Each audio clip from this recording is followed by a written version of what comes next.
nanti kalau orang beriman itu akan memahami everything, segala sesuatu itu adalah ujian gitu. Iya, iya, iya. Karena kan hidup ini semuanya Betul, ujian gitu. betul. Kaya, miskin, sehat, sakit, itu adalah Ujian. ujian.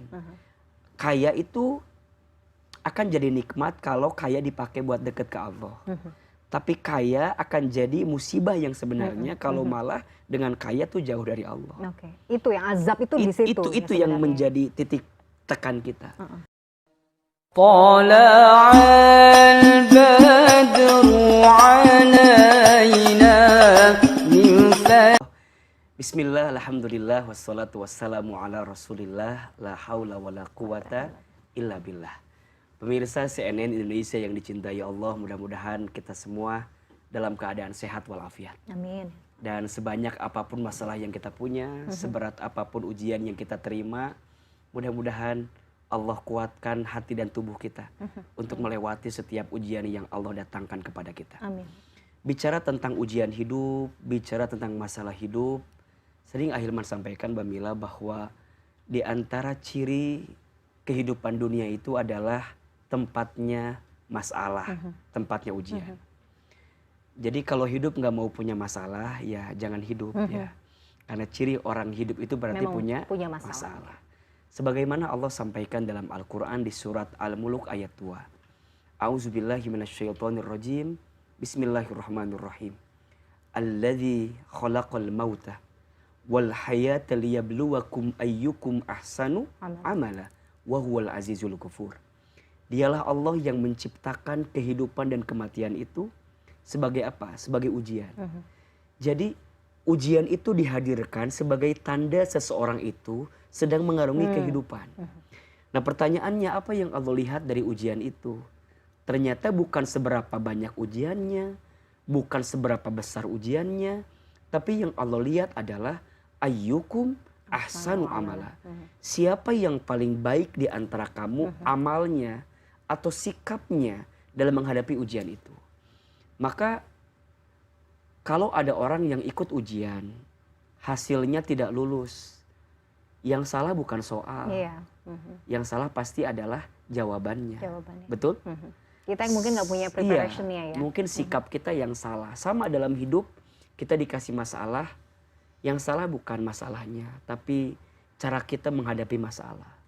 Bahkan kalau kata Ahilman, masalah itu singkatan. Masa mengenal Allah.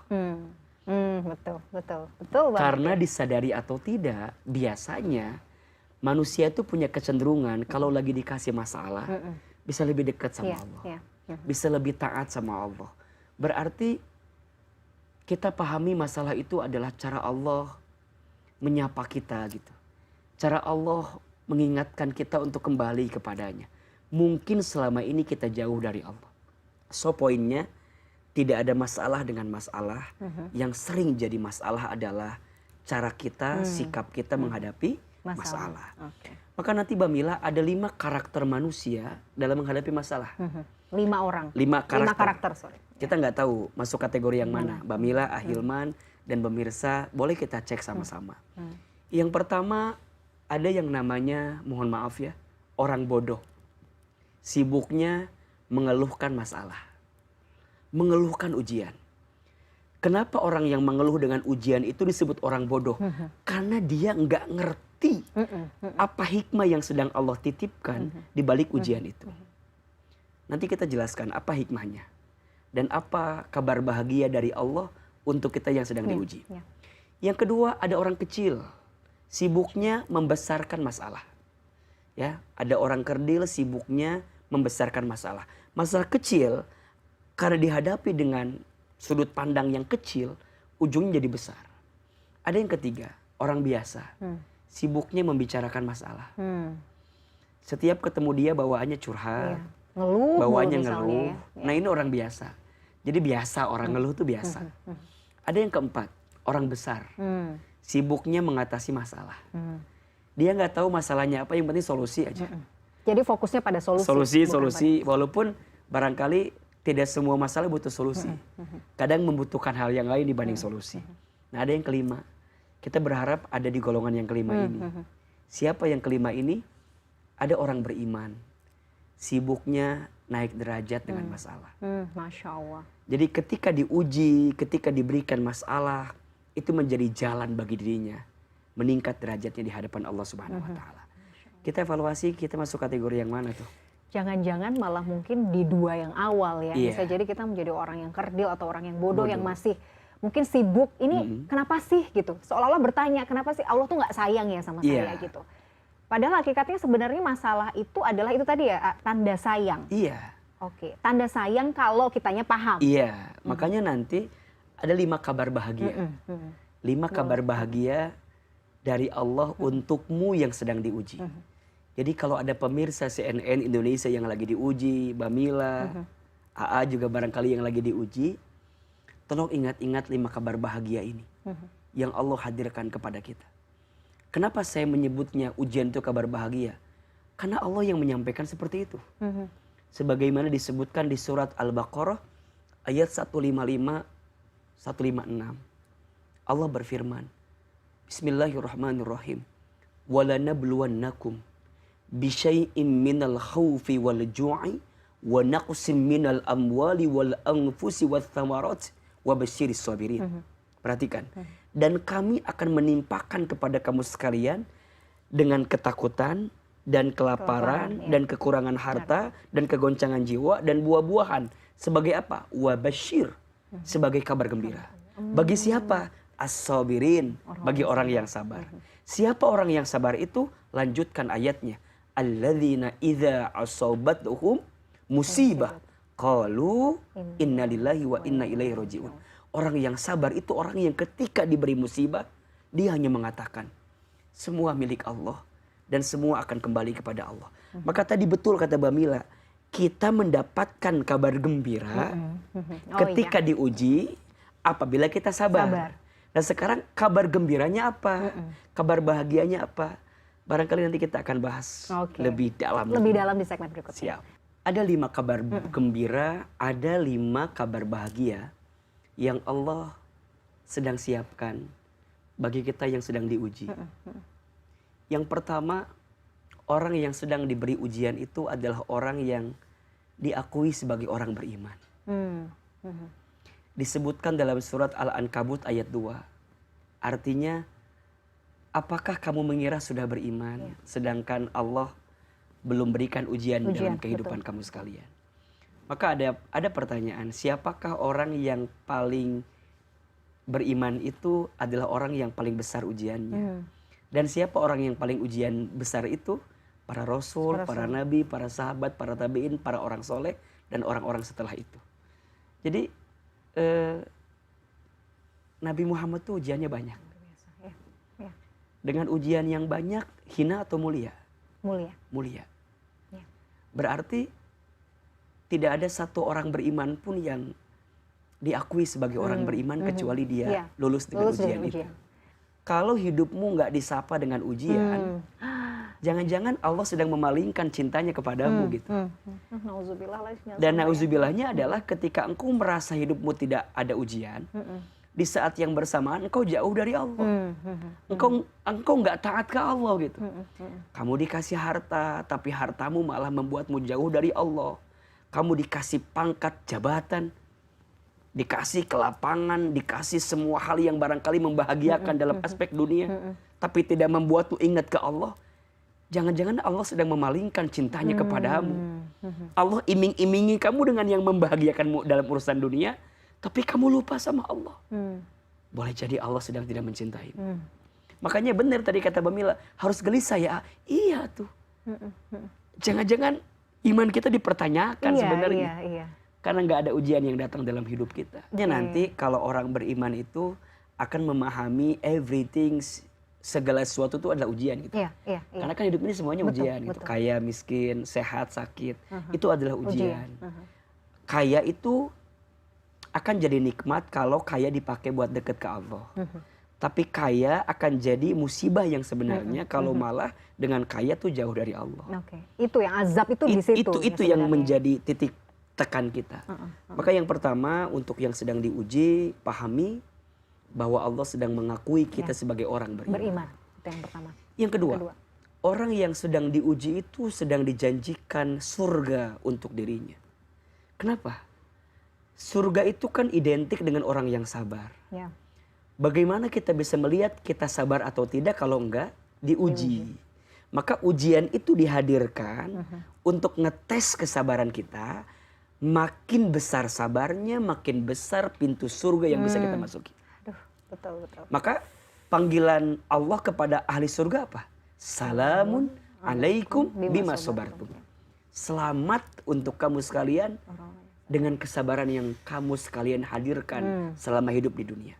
Maka ada yang bilang gini, Aa, kok dunia capek banget ya? Iya, memang dunia tempatnya capek. Istirahatnya nanti di surga. Oke. Jadi kalau kita mau berleha-leha di dunia bukan tempatnya. Betul. Hakikat ya dunia. Dunia itu bahasa Arab. Diambil dari fi'il madhi, dana, artinya sementara. Jadi apapun yang ada di dunia ini sifatnya sementara. Sehingga diibaratkan oleh ahli tasawuf itu, dunia itu seperti jembatan. Yang istananya itu bukan di atas jembatan, tapi setelah jembatan itu. Ya. Makanya kalau mau bangun istana jangan di atas jembatan. Roboh, ya. Karena pasti roboh, pasti akan goyang. Bangunlah istana itu setelah kita melewati jembatan itu. Okay, tapi kan biasanya istana yang bagus melalui jembatan yang bagus. Ya. Berarti bukan dunia nggak boleh bagus, boleh. Karena itu sebagai jembatan untuk masuk ke istana.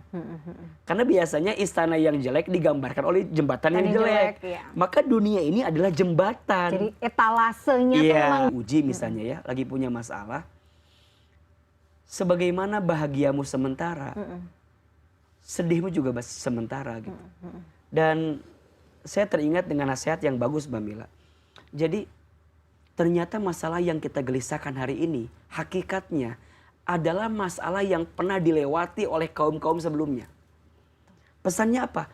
Jangan ngerasa kita sendiri yang punya masalah. Udah yang paling besar, yang paling menderita gitu ya. Karena hakikatnya yang kamu hadapi hari ini sudah dilewati oleh orang-orang terdahulu. Sok misal punten, mohon maaf. Ada nggak orang yang diuji oleh orang tuanya? Ada, banyak. Ada. Di antara kita ada. Pertanyaannya, ada nggak orang sebelumnya yang diuji sama orang tua? Ada.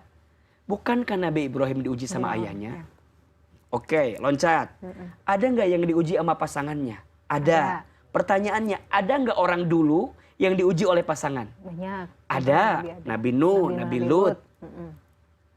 Nabi Ibrahim juga diuji dengan pasangan yang belum diizinkan oleh Allah ketika itu dalam kurun waktu yang lama belum punya keturunan. Ada nggak di antara pemirsa yang sudah menikah tapi belum dikasih keturunan? Ada. Contohnya juga ada lagi. Ada. Kayaknya sudah terjawab ya sebenarnya. Ya. Sekarang ada nggak orang tua yang diuji sama anak? Ada. Bukankah Adam dan Hawa ujian pertamanya Qabil Habil anaknya? Ada nggak yang diuji sama pamannya? Ada. Bukankah Nabi Muhammad diuji oleh pamannya? Jadi semua yang hari ini kita gelisahkan, semuanya sudah dilewati oleh orang-orang terdahulu. Nah pertanyaannya, Allah sudah menyelesaikan persoalan orang yang terdahulu. Pertanyaannya, apakah Allah membiarkan kita sendirian? Tidak. Dan sekarang lebih dalam lagi, apakah ujian kemarin Allah selesaikan? Iya. Selesai. Perlu kita takutkan, ternyata seberat apapun masalahmu hari ini pada akhirnya akan selesai juga. So sabar. Sabar itu artinya juga nahan kan ya. Nahan dan mengendalikan diri. Udah pokoknya, ya udah disabar-sabarin, dikuat-kuatin gitu. Maka nanti yang ketiga, ada kabar bahagianya. Apa? Orang yang sedang diuji Allah itu orang yang sedang dihapuskan dosanya. Jadi cara Allah menghapuskan dosa kita itu kadang-kadang dengan cara menguji kita. Karena biasanya kalau lagi pas diuji itu lagi dekat sama Allah. Jadi dihapusin tuh dosa-dosanya. Yang keempat, orang yang sedang diuji itu orang yang sedang diangkat derajatnya. Masya Allah. Dan yang kelima ini yang paling penting. Orang yang sedang diuji itu sedang dicintai Allah. Ya Allah. Makanya Nabi Ayub pernah sakit kan? Ya. Kata istrinya, minta dong sama Allah. Kan kamu Nabi. Minta dong sembuh sama Allah. Apa jawaban Nabi Ayub? Aku tidak minta sembuh karena aku percaya. Kalau dengan sakit cara Allah mencintaiku, menyayangiku, maka aku lebih menerima sakitku daripada sehatku. Karena itu adalah cara Allah mencintaiku.